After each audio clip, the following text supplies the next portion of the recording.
بسم اللہ الرحمن الرحیم۔ دوسرا سیکشن جو نزول قرآن کریم میں ہے، یعنی قرآن کا نازل ہونا۔ نزول کے معنی ہیں اوپر سے نیچے اترنا اور کلام میں اترنا۔ کلام میں نقل و حرکت نہیں ہو سکتی، لہٰذا اس کے اترنے اور نقل و حرکت کی تین صورتیں ہو سکتی ہیں۔ یا تو کسی چیز پر لکھا جائے اور اس چیز کو منتقل کیا جائے، جیسے کہ ہم کوئی بات خط میں لکھ کر بھیج دیں تو وہ بذریعے اس کاغذ کے منتقل ہوئی۔ اسی طرح پہلی کتابوں کا نزول ہوا تھا۔ سمجھ گئے نا؟ ایک تو ہوتا اوپر سے نیچے اتارنا، یعنی پہنچانا۔ کیسا؟ آپ پیپر پہ لکھ دیے، خط لکھ دیا اور خط پہنچا دی، تو اس خط کے ذریعے آپ کی بات وہاں پہنچ گئی۔ تو پہلے کے نبیوں پہ ایسے ہی نازل ہوا، کتابیں ایسی نازل ہوئی، یعنی لکھ کے نازل ہوئی۔ یا کسی آدمی یا کوئی بات کہلا کے بھیج دی جائے، اس صورت میں حرکت کرنے والا وہ آدمی ہوگا اور وہ کلام اس کے ذریعے سے حرکت کرے گا، اور بغیر کسی واسطے کے سننے والے سے گفتگو کر لی جائے۔ تیسری، یعنی ایک صورت ہے پیپر پہ لکھ کے آ جائے تو خط بھیج دو آپ۔ دوسرا ہے کسی خاصد کو بھیج دو، یعنی بات سمجھاؤ تو اور بولو جا کے بیان کر دو۔ تیسرا ہے خود رابطہ کریں۔ تین صورتیں ہیں۔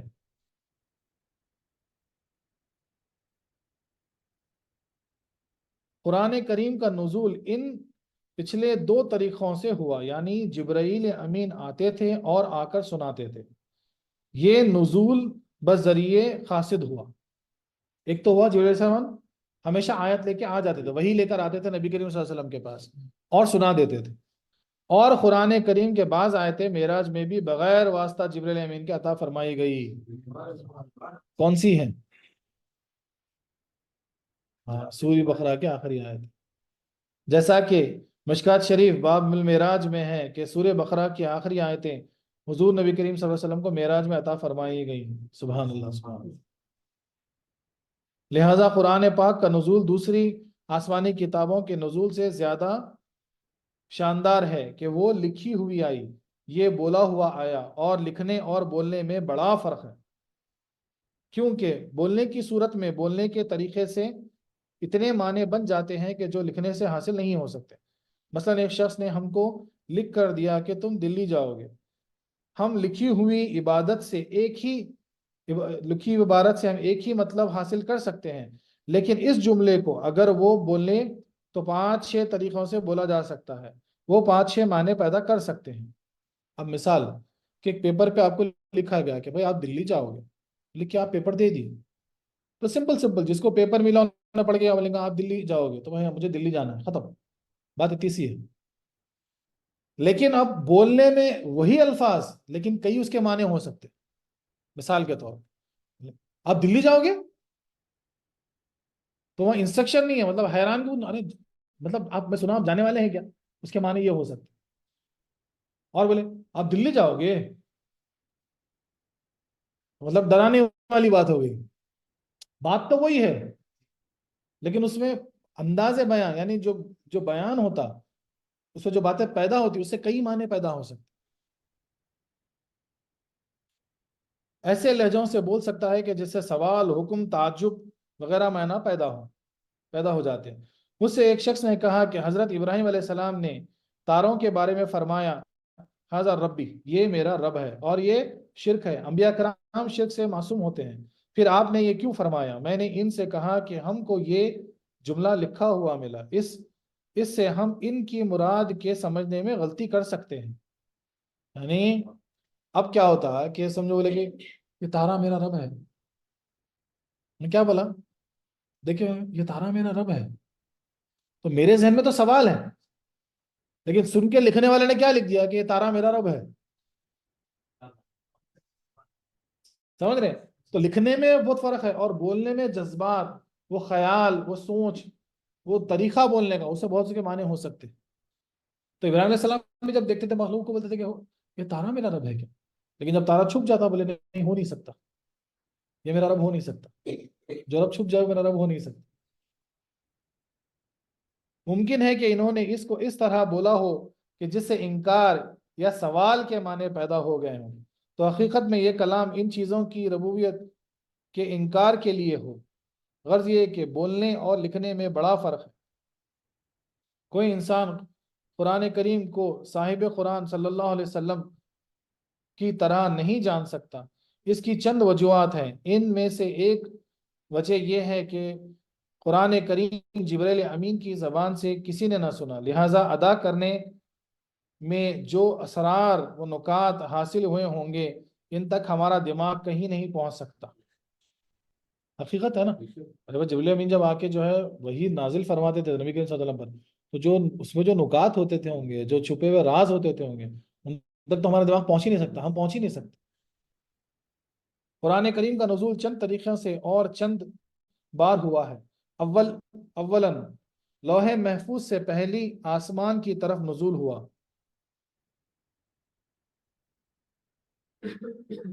اب اس میں قرآن پاک کا نزول کتنی بار ہوا ہے؟ ایک سوال اٹھتا ہے ہمیشہ کہ کتنی بار ہوا؟ تو سب سے پہلے تو ایک چیز سمجھنا ہے کہ اللہ تبارک و تعالیٰ نے قرآن پاک کو پورا لوح محفوظ میں لکھ رکھا تھا ترتیب کے ساتھ، جو آج ہمارے سامنے موجود ہے۔ تو وہ پہلے لوح محفوظ سے وہ قرآن پاک جو ہے پہلے آسمان تک نازل ہوا۔ یک بارگی میں ماہ رمضان کی شب قدر میں ہوا ہے نا، شب قدر میں قرآن ایک بار میں نازل ہوا۔ اس کے متعلق قرآن کریم فرماتا ہے شہر رمضان الذی انزل فیہ القرآن اور انا انزلناہ فی لیلۃ القدر۔ پھر نبی کریم صلی اللہ علیہ وسلم پر 30 سال کے عرصے میں تھوڑا تھوڑا بقدر ضرورت اترتا رہا، اور احادیث میں ثابت ہے کہ اور رمضان میں حضرت جبرائیل امین حضور صلی اللہ علیہ وسلم کی خدمت اقدس میں حاضر ہو کر سارا قرآن سنایا کرتے تھے۔ سبحان اللہ، سنیں اس بات کو پھر سے سنیے۔ احادیث سے ثابت ہے کہ رمضان میں حضرت جبرائیل امین حضور اکرم صلی اللہ علیہ وسلم کی خدمت اقدس میں حاضر ہو کر سارا قرآن سنایا کرتے تھے، اور بعض آیتیں دو بار بھی نازل ہوئی ہیں۔ ہاں، کئی آیتیں جو ہیں نا 2 بار بھی نازل ہوئی، اس کا ذکر آئے گا آگے، اپن بات کریں گے اس پہ، جیسے سورۃ فاتحہ وغیرہ، سورہ فاتحہ وغیرہ بار بار نازل ہوئی۔ خلاصہ یہ ہوا کہ حضور صلی اللہ علیہ وسلم پر قرآن کا نزول کئی طریقے سے ہوا، لیکن احکام اس نزول سے جاری فرمائے جاتے تھے جو بذریعہ جبرائیل امین تھوڑا تھوڑا آتا تھا۔ ہماری اس تقریر سے ایک بڑا اعتراض بھی اٹھ گیا، وہ یہ کہ حق تعالیٰ نے قرآن کریم کے بارے میں کہیں نزلنا فرمایا اور کہیں انزلنا اور کہیں نزلنا کے معنی ہیں آہستہ آہستہ ہم نے اتارا، انزلنا کے معنی ہے یک بارگی میں اتار دیا گیا، یعنی دونوں چیزیں موجود ہیں، نزلنا بھی موجود ہے، انزلنا بھی موجود ہے، انا انزلنا ہے نا۔ تو اب اس کے معنی الگ الگ ہیں۔ نزلنا کے معنی کیا ہے؟ تھوڑا تھوڑا، اور انزلنا کے معنی میں ایک بارگی میں ایک دم۔ ان دونوں آیتوں کے مطابقت کے لیے کی جائے، جواب معلوم ہو گیا کہ چند بار نزول ہوا ہے، اور ان آیتوں نے الگ الگ نزولوں کو بیان فرمایا ہے۔ نزول قرآن اور دیگر آسمانی کتابوں کے نزول میں 3 طرح فرق ہیں۔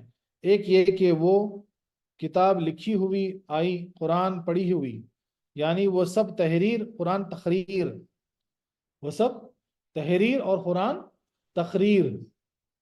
دوسرے یہ کہ وہ سب ان پیغمبروں کو خاص جگہ بلا کر دی گئی، مگر قرآنی آیتیں عرب کی گلی کوچوں میں بلکہ حضور کے بستر شریف میں آئیں تاکہ حجاز کا ہر ذرہ عظمت والا ہو جائے کہ وہ قرآن کا جائے نزول ہے۔ تیسرے یہ کہ وہ ایک بارگی اترے قرآن کریم 23 سال میں تاکہ حضور سے ہمیشہ اللہ تعالیٰ کی ہم کلامی ہوتی رہے اور مسلمانوں کو عمل آسان ہو، کیونکہ ایک دم سارے احکام پر عمل مشکل ہوتا ہے۔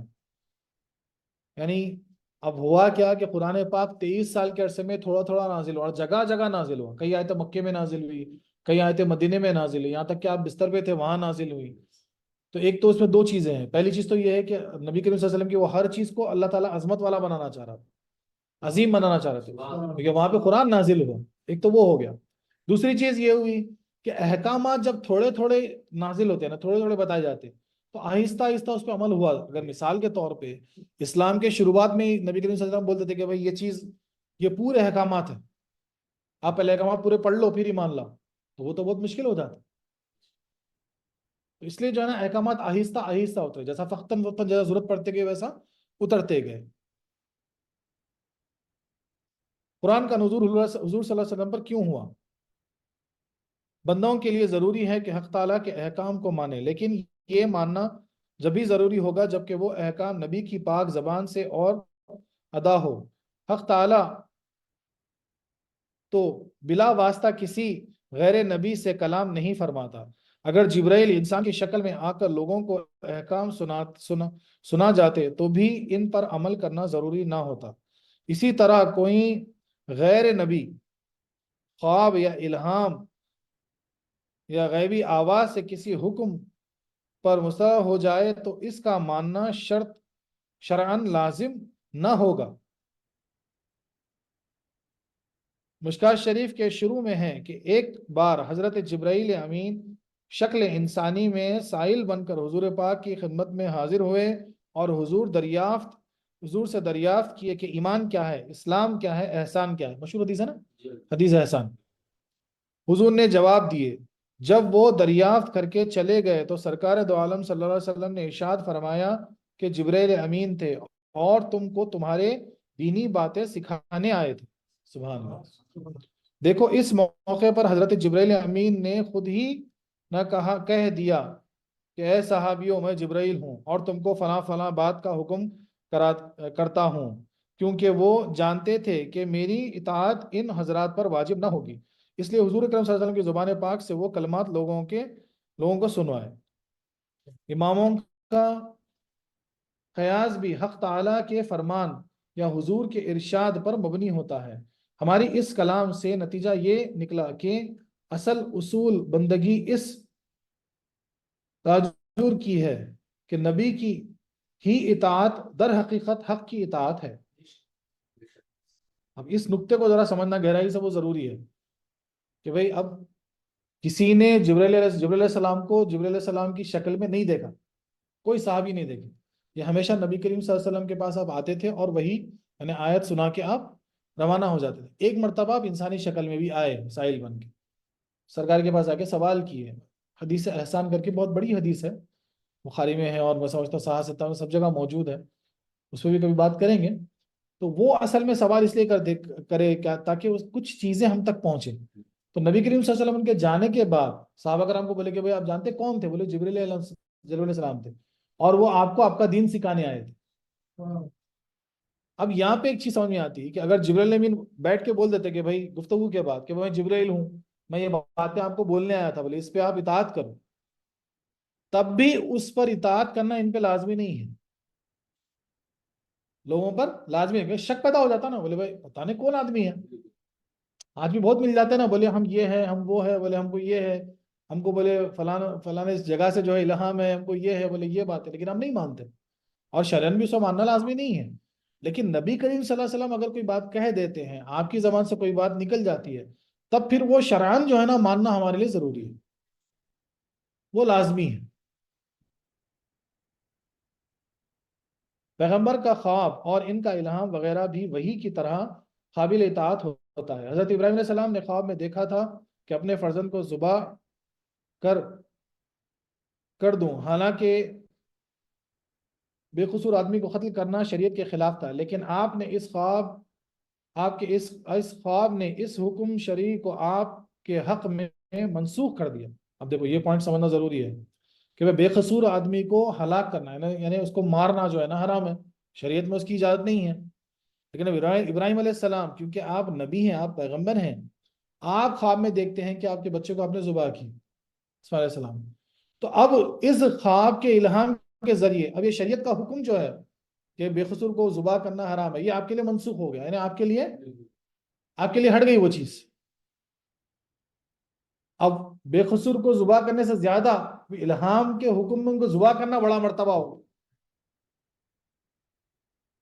آج اگر کوئی مسلمان یہ خواب دیکھے تو وہ محض اپنے خواب پر ایسے کام کی جرت نہیں کر سکتا، کیونکہ یہ خلاف شریعت ہے. نقطہ یہ بھی یاد رہے کہ حضرت جبرائیل علیہ السلام نہ تو نبی ہیں نہ نبیوں کے استاد، بلکہ رب تعالیٰ اور پیغمبروں کے درمیان پیغام پہنچانے والے قاصد ہیں اور انبیاء کرام کے خادم ہیں۔ نبی حکومت الہی کے اختیارات والے احکام میں حضرت جبرائیل امین نہیں ہے۔ بلا شبہ یوں سمجھو کہ ایک ضلع کا افسر ہے اور ایک محکمہ ڈاک کا قاصد۔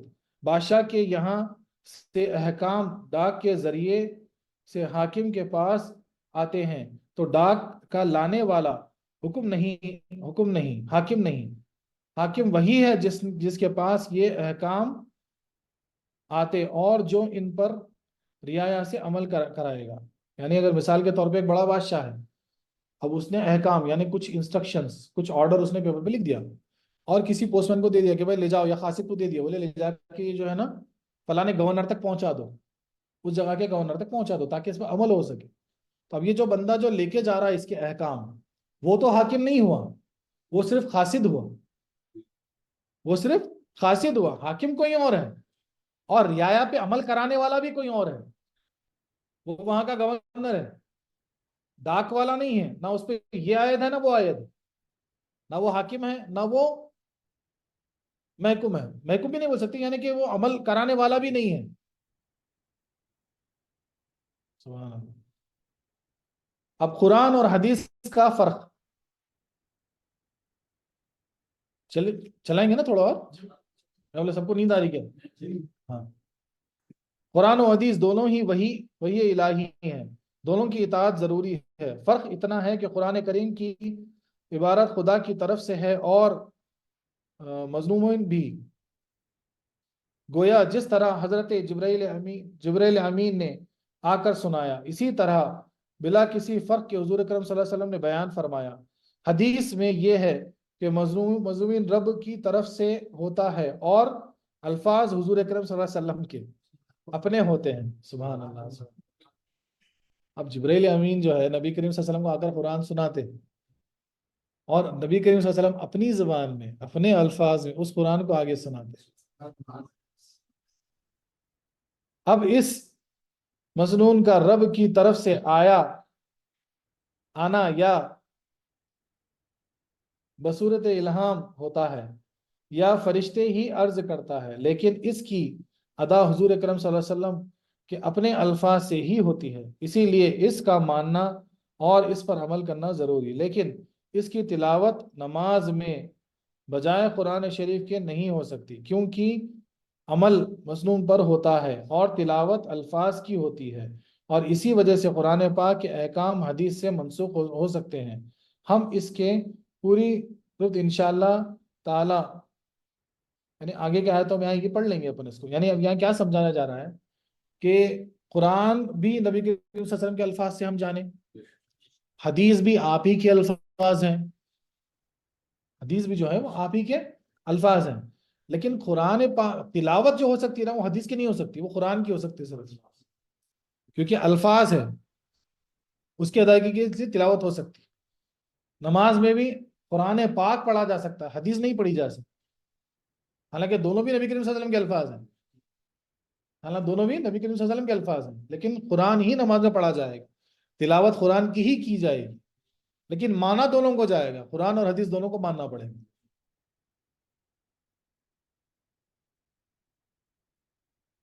نبی کریم صلی اللہ علیہ وسلم نے مسلمانوں کو قرآن شریف اور حکمت سکھاتے ہیں، اگر حدیث شریف ماننے کی ضرورت نہ ہوتی تو حکمت کا ذکر نہ فرمایا جاتا، وقت کتاب کا ذکر ہی کافی تھا۔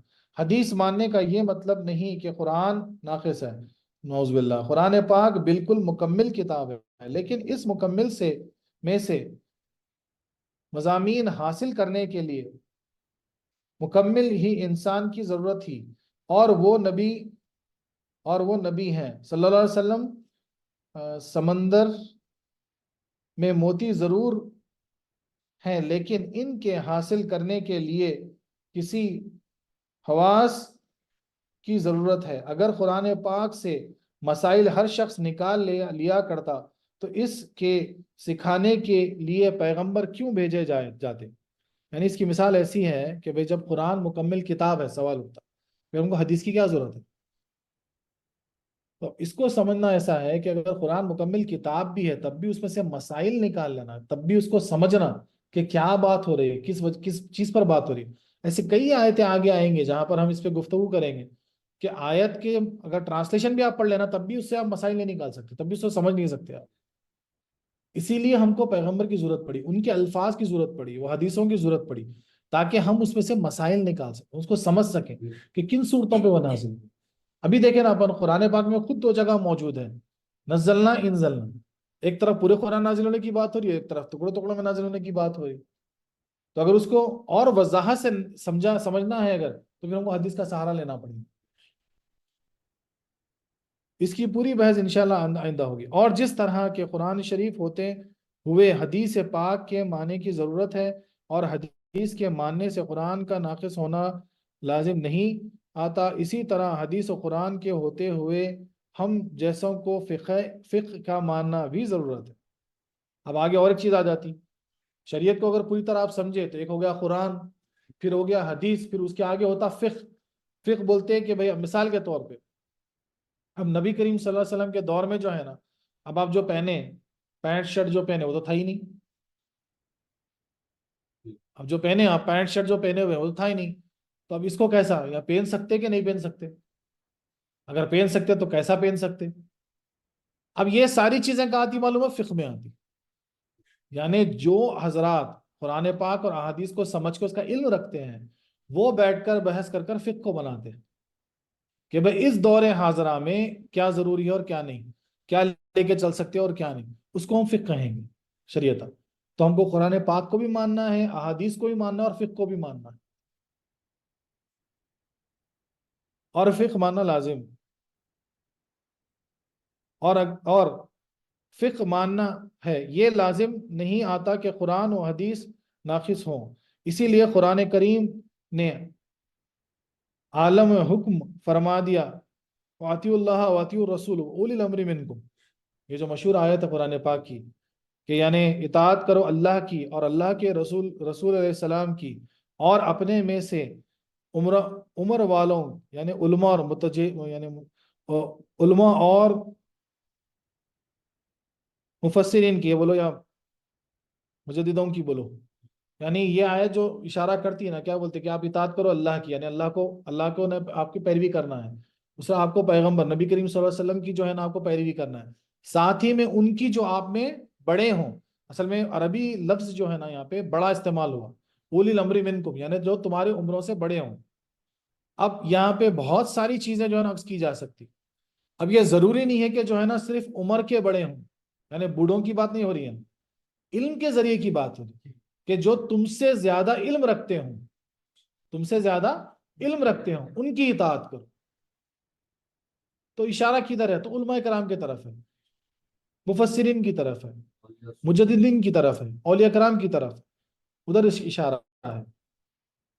یہ بھی خیال رہے کہ حضور صلی اللہ علیہ وسلم کا ہر قول و فعل جو منقول ہو جائے وہ حدیث ہیں، خواہ ہمارے لیے لائق عمل ہو یا نہ ہو، مگر سنت صرف ان اقوال و اعمال کو کہا جاتا ہے جو ہمارے لیے لائق عمل ہوں۔ اسی لیے حضور صلی اللہ علیہ وسلم نے فرمایا، تم پر میری سنت لازم ہے، یہ فرمایا علیکم بحدیثی، لہٰذا دنیا میں کوئی شخص اہل حدیث نہیں ہو سکتا، کیونکہ تمام حدیثوں پر عمل ناممکن ہے۔ ہاں اہل سنت ہو سکتا ہے کیونکہ سنتوں پر عمل ممکن ہے۔ اب اس کو یعنی سمجھنے کے لیے کیا ہے کہ ہم کو قرآن بھی ضروری ہے، حدیث بھی ضروری ہے، اور فقہ بھی ضروری ہے۔ اور حدیثوں سے جو نبی کریم صلی اللہ علیہ وسلم عمل کیا کرتے تھے، ہمارے لیے وہ سنتیں ہیں، وہ ہمارے لیے ضروری ہے، اس پر ہم عمل کر سکتے۔ اب پورے حدیثوں پر کوئی بھی عمل نہیں کر سکتا، کیونکہ حدیثوں میں بھی کیا ہوتا معلوم ہے مطابق، یعنی کئی مرتبہ جو ہے نا انتشار رہتا، مثال کے طور وہ رہتا نہیں لیکن ان واقعات کے حساب سے ہماری عقل ویسا سمجھ لیتی۔ مثال کے طور پہ ایک جگہ آیا کہ بھئی جو ہے نا اگر سمجھیے آپ کی جو ہے نا وضو کی حالت میں اگر آپ کی جو ہے نا اگر گیس پاس ہو جائے مثال کے طور پہ تو آپ کا وضو ٹوٹ جاتا، آپ کو پھر سے وضو بنانا ہے، یہ حدیث مل جاتی۔ پھر ایک حدیث ملتی جہاں پر کہ ایسا ہو لیکن اس میں آواز نہ ہو اور بدبو نہ ہو تو وضو نہیں ٹوٹتا۔ تو اب یہ حکم کس پہ اور یہ حکم کس پہ ہے، اب اس کو سمجھنا پڑتا۔ تو پہلے والا جو حکم تھا وہ ہر کسی کے لیے ہے، دوسرے والا اس کے لیے حکم ہے جو بیمار ہے۔ بھائی کسی کو گیس کا پرابلم ہے، کئی مرتبہ خارج ہوتے رہتی تو کتنے بار وضو بنائیں گے، وہ تو بیمار ہے۔ تو وہاں پہ اس پہ وہ حکم لازم ہوتا ہے کہ بھائی اگر بدبو نہ ہو آواز نہ ہو تو بولے پڑھو، بولے پھر سے وضو مت بناؤ، تمہارا وضو نہیں ٹوٹا مثال کے طور پر۔ تو ہر حدیث پہ عمل نہیں ہو سکتا، لیکن حدیث سے جو سنتیں جو اعمال آپ کے تھے اس پر عمل ہو سکتا۔ وآخر دعوانا أن الحمد لله رب العالمين.